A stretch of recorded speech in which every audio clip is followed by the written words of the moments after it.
Dia memilih wanita lain dan menghancurkan hidupku tanpa ragu.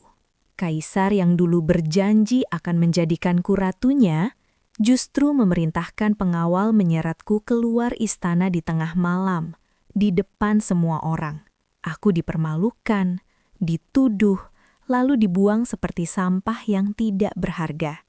Malam itu, aku kehilangan segalanya. Tapi dia tidak sadar satu hal. Wanita yang dia hina itu bukan orang biasa.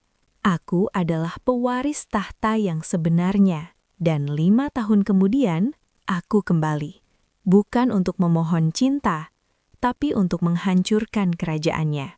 Halo semuanya, selamat datang di channel ini, tempat di mana kalian bisa menikmati kisah-kisah drama kerajaan penuh emosi, cinta, pengkhianatan, dan balas dendam yang menegangkan. Di sini, setiap cerita akan membawa kalian masuk ke dunia penuh intrik yang sulit ditebak akhirnya. Jika kalian suka konten seperti ini, jangan lupa dukung channel ini dengan cara klik tombol like, subscribe, dan share ke teman-teman kalian ya. Tulis juga di kolom komentar kalian berasal dari daerah mana, supaya kita bisa saling kenal. Sekarang, mari kita mulai kisahnya. Namaku Lianya. Dulu, aku adalah wanita yang paling dipercaya di sisi kaisar. Aku menemaninya sejak ia masih seorang pangeran, yang bahkan tidak memiliki kekuatan di istana. Saat semua orang meragukannya, aku tetap berdiri di belakangnya. Saat ia terluka dalam perebutan kekuasaan, akulah yang merawatnya siang dan malam. Aku percaya, suatu hari nanti, ketika ia berhasil naik tahta, aku akan tetap berada di sisinya. Dan memang, pada awalnya semuanya terasa seperti mimpi indah. Hari penobatannya sebagai kaisar adalah hari paling membahagiakan dalam hidupku. Ia menggenggam tanganku di balkon istana dan berbisik pelan. Aku tidak akan pernah melupakanmu, Anya. Kau akan selalu menjadi wanita paling penting dalam hidupku. Aku tersenyum saat itu. Bodohnya aku. Karena janji seorang kaisar ternyata bisa berubah secepat arah angin. Beberapa bulan setelah penobatan, seorang wanita baru memasuki istana. Namanya Selir Yue. Dia cantik, lembut, dan tampak polos di mata sebuah orang. Namun entah mengapa, sejak pertama melihatnya aku merasakan sesuatu yang tidak beres. Perlahan, perhatian kaisar mulai berpindah. Dia yang dulu selalu makan bersamaku, kini lebih sering berada di paviliun Selir Yue. Dia yang dulu mendengarkan setiap ceritaku, kini hanya menjawab singkat dengan wajah lelah. Sampai suatu malam, seorang pelayan berlari panik ke kediamanku.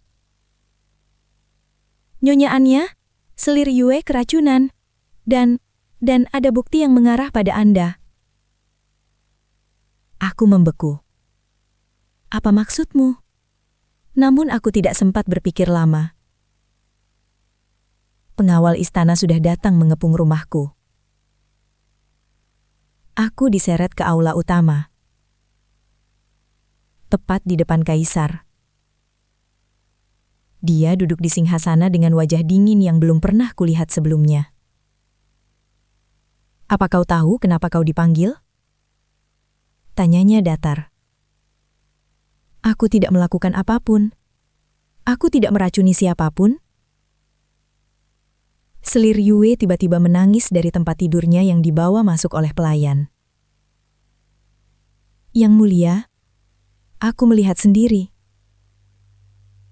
Dia memberikan teh itu padaku. Suaranya lemah penuh air mata. "Itu bohong. Aku bahkan tidak menemuinya hari ini."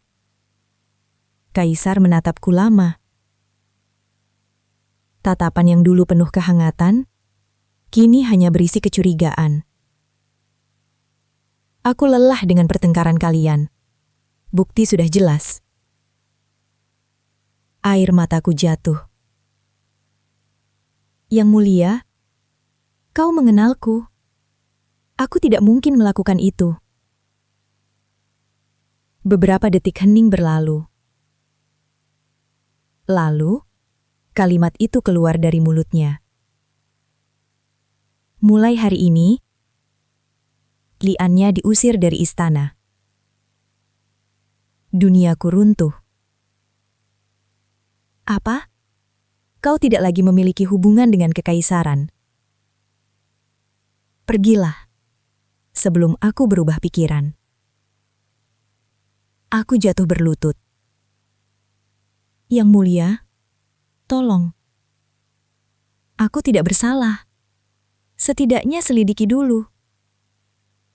Namun dia berdiri dan berbalik tanpa menatapku lagi. Saat dia keluar, 2 pengawal memegang lenganku dengan kasar. Saat aku disyarat melewati aula, para pelayan berbisik-bisik. Wanita yang dulu dihormati, kini menjadi bahan ejekan. Di ambang gerbang istana, aku menoleh untuk terakhir kalinya. Pria yang kucintai sepenuh hati, bahkan tidak melihatku pergi. Malam itu, hujan turun deras. Dan untuk pertama kalinya dalam hidupku, aku menyadari satu hal yang menyakitkan. Cinta tidak pernah cukup untuk bertahan di dunia kekuasaan. Hujan malam itu terasa seperti pisau yang menusuk kulitku. Pakaianku basah kuyup, rambutku berantakan, dan kakiku gemetar karena dingin. Tidak ada pelayan yang mengikutiku. Tidak ada tanduk kehormatan, seperti saat aku pertama kali masuk istana dulu. Aku keluar, sendirian. Gerbang istana perlahan tertutup di belakangku dengan suara berat. Suara yang terdengar seperti akhir dari seluruh hidupku. Aku berjalan tanpa tujuan di jalanan kota yang gelap. Orang-orang bahkan tidak mengenaliku lagi.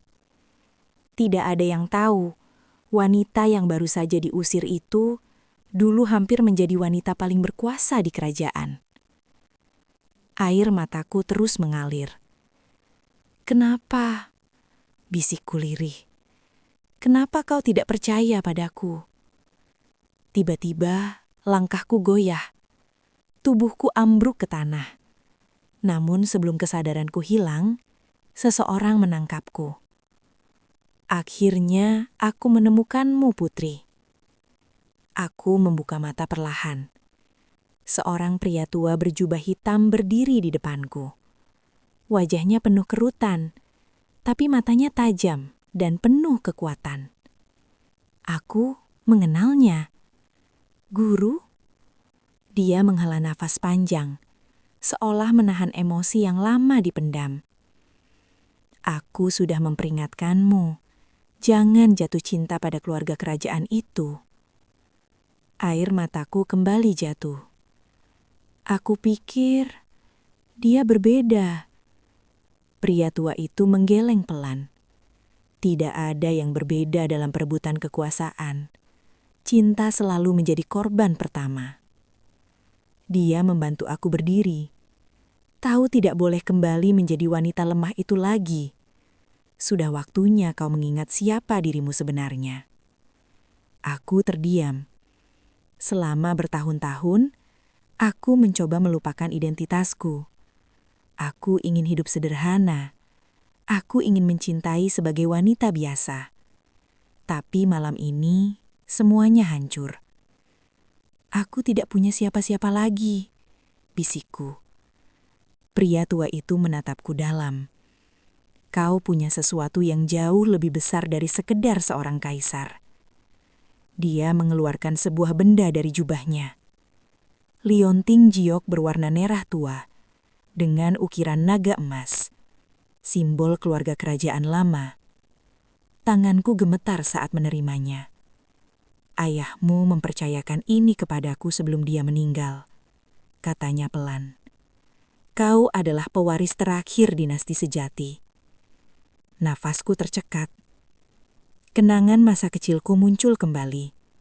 Latihan pedang rahasia, pelajaran strategi perang, identitas yang selalu disembunyikan. Aku bukan wanita biasa. Aku putri kerajaan yang digulingkan. Aku pewaris tahta yang sah. Selama ini, aku hanya memilih untuk tidak mengambilnya. Air mataku berhenti. Digantikan sesuatu yang baru. Sesuatu yang lebih dingin, lebih kuat. Apa yang harus aku lakukan, Guru? Tanyaku pelan. Dia menatap lurus ke mataku. Bangkit. Dia menatap lurus ke mataku. Ambil kembali apa yang seharusnya menjadi milikmu. Untuk pertama kalinya sejak diusir dari istana, hatiku tidak lagi dipenuhi kesedihan, melainkan tekad. Jika cinta bisa dihancurkan, maka aku akan membangun kekuatan. Dan suatu hari nanti, pria yang membuangku itu akan berlutut di hadapanku. 5 tahun berlalu sejak malam aku diusir dari istana.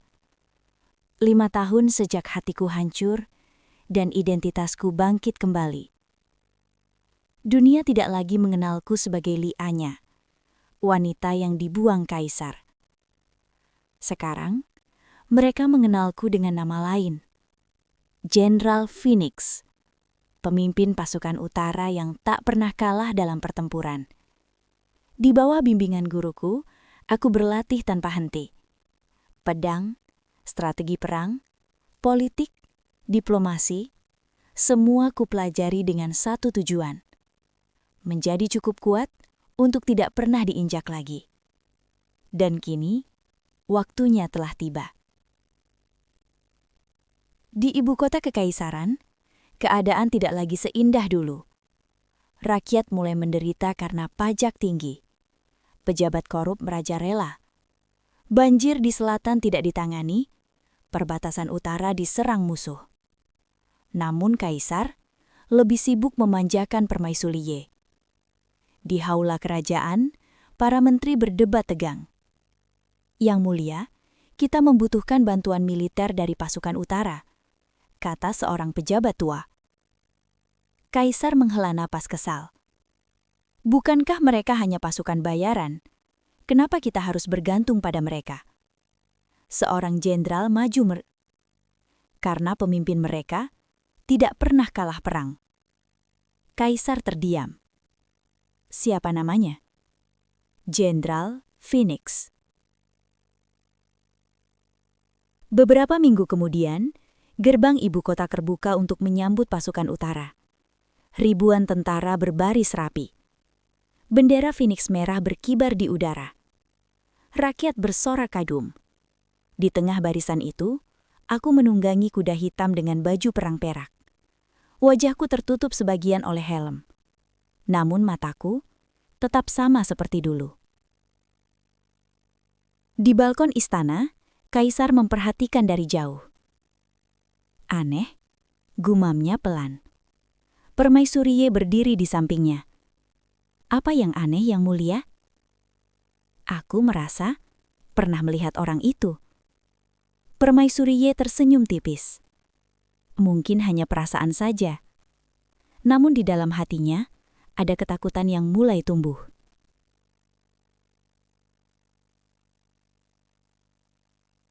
Saat aku memasuki haula kerajaan untuk pertama kali setelah 5 tahun, suasana menjadi sunyi. Para pejabat berlutut memberi hormat. Aku turun dari langkahku dengan tenang. Kaisar menatapku tajam dari singgasana. Akhirnya kita bertemu, Jenderal Phoenix. Aku menunduk hormat. Salam hormat untuk Yang Mulia. Duara yang dulu sangat kukenal, kini terdengar asing bagiku. Kaisar memperhatikan wajahku lama. Apakah kita pernah bertemu sebelumnya?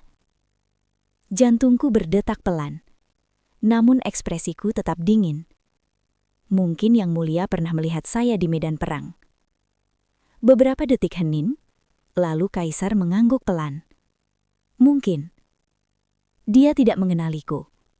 Pria yang dulu mengaku mencintaiku, tidak mengenali wanita yang pernah dia buang. Dan entah kenapa, itu terasa lebih menyakitkan daripada pengkhianatan itu sendiri. Namun aku tidak datang untuk mengingat masa lalu. Aku datang untuk masa depan. Dan segera, seluruh kerajaan akan tahu siapa aku sebenarnya.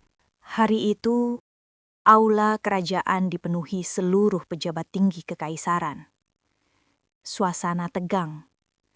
Pasukan utara baru saja memenangkan pertempuran besar di perbatasan, menyelamatkan kerajaan dari kehancuran. Semua orang tahu, tanpa Jenderal Phoenix, ibu kota mungkin sudah jatuh. Kaisar berdiri dari singgasananya dengan wajah serius. Jenderal Phoenix, katanya lantang, kau telah berjasa besar bagi kerajaan. Katakanlah, hadiah apa yang kau inginkan? Aku akan mengabulkannya. Seluruh aula menatapku. Inilah saatnya. Aku melangkah maju perlahan. Suara langkah kakiku menggema di ruangan besar itu. Apapun? Tanyaku tenang. Kaisar mengangguk. Apapun. Aku menarik napas panjang. 5 tahun rasa sakit, pengkhianatan, kesepian, semuanya bercampur menjadi satu. Kalau begitu, aku ingin satu hal. Aku mengangkat tangan, lalu perlahan membuka helm perangku. Rambut panjangku terurai jatuh. Ruangan langsung hening. Beberapa pejabat terkejut. Kaisar membeku di tempatnya. Matanya melebar, penuh ketidakpercayaan. Anya, suara itu hampir tidak terdengar. Aku menatapnya lurus. Tatapan yang dulu penuh cinta, kini hanya tersisa luka. Sudah lama Yang Mulia. Seluruh aula gempar. Li Anya? Bukankah dia diusir 5 tahun lalu? Permaisuri Yu langsung pucat. Tidak, ini tidak mungkin. Kaisar turun dari singgasana perlahan. Langkahnya goyah. Bagaimana? Kau... Air matanya tiba-tiba memenuhi matanya. Untuk pertama kalinya, Kaisar yang kuat itu terlihat rapuh. Aku tersenyum tipis, senyum yang menyimpan ribuan luka. Aku masih hidup, kataku pelan. Sayangnya tidak seperti yang kau harapkan malam itu. Tubuh Kaisar gemetar. Aku pikir kau pikir aku mati? Potongku. Hening. Air mataku akhirnya jatuh. Kau bahkan tidak pernah mencariku. Kalimat itu menghantamnya lebih keras daripada pedang apapun. Kaisar jatuh berlutut di depanku. Seluruh aula terkejut. Seorang kaisar berlutut. Maafkan aku. Suaranya pecah. Aku salah. Aku seharusnya mempercayaimu. Aku menutup mata sesaat. 5 tahun lalu, aku mungkin akan memaafkannya tanpa ragu. Namun sekarang, semuanya sudah berubah. Aku pernah memohon padamu malam itu, bisikku. Aku tidak bersalah. Air mataku terus jatuh. Tapi kau tidak percaya. Kaisar menangis, benar-benar menangis. Aku menyesal, setiap hari, setiap malam, aku menyesal. Aku mengeluarkan lionting giok merah dari balik pakaianku. Lionting itu menyimpan suatu rahasia besar tentang identitasku. Simbol naga emas berkilau di bawah cahaya. Ruangan langsung gempar lagi. Itu lambang keluarga kerajaan yang lama. Para pejabat langsung berlutut. Tubuh Kaisar terasa seperti kehilangan seluruh kekuatannya. Aku menatapnya dalam. Ada satu hal lagi yang belum kau ketahui, Yang Mulia. Suaraku bergetar, bukan karena lemah, namun karena luka yang terlalu dalam. Aku adalah pewaris tahta yang sebenarnya. Wajah kaisar langsung pucat seperti mayat. Dia mundur selangkah. Tidak, tidak mungkin. Aku tersenyum pahit. Wanita yang kau buang malam itu seharusnya menjadi ratumu. Keheningan menyelimuti aula. Suasana terasa berat, seperti dunia berhenti berputar. Kaisar menatapku dengan mata penuh kehancuran. Dan saat itulah, dia benar-benar menyadari satu hal. Dia tidak hanya menghilangkan wanita yang mencintainya. Dia kehilangan segalanya. Malam itu, istana terasa lebih sunyi dari biasanya. Langit gelap tanpa bintang. Seolah bahkan alam pun ikut merasakan kehancuran yang terjadi di dalam hati seorang kaisar. Aku berdiri di paviliun taman belakang, tempat yang dulu sering kami kunjungi bersama. Tempat di mana dia pernah berjanji. Aku akan menjagamu selamanya. Langkah kaki terdengar mendekat. Aku sudah tahu siapa itu, bahkan tanpa menoleh. Anya.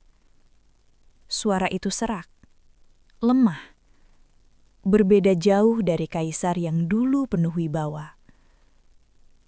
Aku perlahan menoleh. Dia terlihat hancur. Matanya merah karena menangis. Wajahnya pucat. Bahunya yang dulu tegap kini tampak berat menanggung beban. Untuk pertama kalinya, aku melihat pria yang dulu kucintai sepenuh hati sebagai orang asing. Dia mendekat perlahan. Setiap langkahnya penuh keraguan. Aku tidak pernah berhenti mencarimu setelah kau pergi, katanya pelan. Aku tersenyum pahit. Tapi kau tidak pernah mencariku sebelum membuangku. Kalimat itu membuat nafasnya tercekak. Air mata kembali jatuh dari matanya. Aku bodoh. Aku terlalu percaya pada orang lain. Aku menyakitimu. Dia tiba-tiba berlutut di depanku. Seorang kaisar berlutut untuk kedua kalinya. Berikan aku kesempatan. Sekali saja. Suaranya pecah. Kembalilah. Jadilah ratuku. Aku akan memperbaiki semuanya. Aku bersumpah. Hatiku bergetar. Bukan karena cinta, tapi karena kenangan. Kenangan tentang pria yang dulu pernah menjadi seluruh duniaku. Aku berlutut perlahan di depannya, hingga wajah kami sejajar. Aku pernah mencintaimu lebih dari hidupku, kataku pelan. Air mataku jatuh tanpa bisa kutahan. Aku rela meninggalkan segalanya demi dirimu, bahkan identitasku, bahkan tahtaku. Tangannya gemetar mencoba menyentuhku, namun aku menahannya. Tapi malam itu, saat kau memilih untuk tidak percaya padaku, suaraku mulai bergetar. Sesuatu di dalam diriku mati. Tangis kaisar pecah. Aku menyesal, Anya. Aku menyesal. Aku menggeleng pelan. Penyesalan tidak bisa menghidupkan sesuatu yang sudah mati. Aku berdiri perlahan, meninggalkannya yang masih berlutut di tanah. Mulai hari ini, aku bukan lagi wanita yang mencintaimu. Aku berhenti sejenak, tapi pewaris yang akan mengambil kembali haknya. Langkah kakiku menjauh, Di belakangku terdengar suara tangisan seorang pria yang kehilangan segalanya. Dan untuk pertama kalinya dalam hidupnya, seorang kaisar menyadari kekuasaan tidak bisa membeli cinta. Beberapa bulan kemudian, tahta kekaisaran berpindah tangan tanpa pertumpahan darah besar. Rakyat mendukungku. Para pejabat berlutut. Kerajaan akhirnya dipimpin oleh pewaris yang sah. Sementara mantan kaisar menghabiskan sisa hidupnya dalam kesepian, dengan satu kenangan yang terus menghantuinya.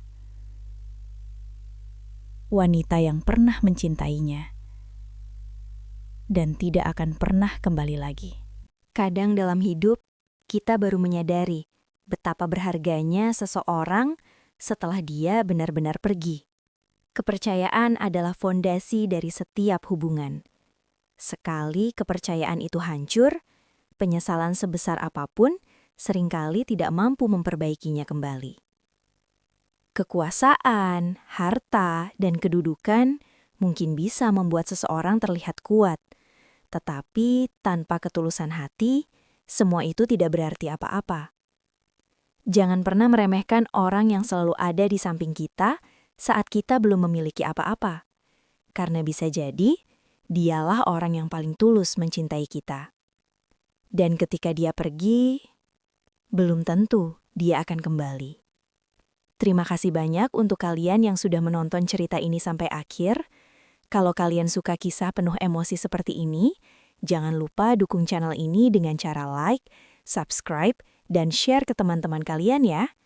Tulis juga di kolom komentar pendapat kalian tentang cerita ini, dan menurut kalian, apakah kaisar pantas dimaafkan? Serta jangan lupa tulis juga, kalian menonton dari daerah mana, supaya kita bisa saling menyapa di video berikutnya. Sampai jumpa di cerita selanjutnya. See ya!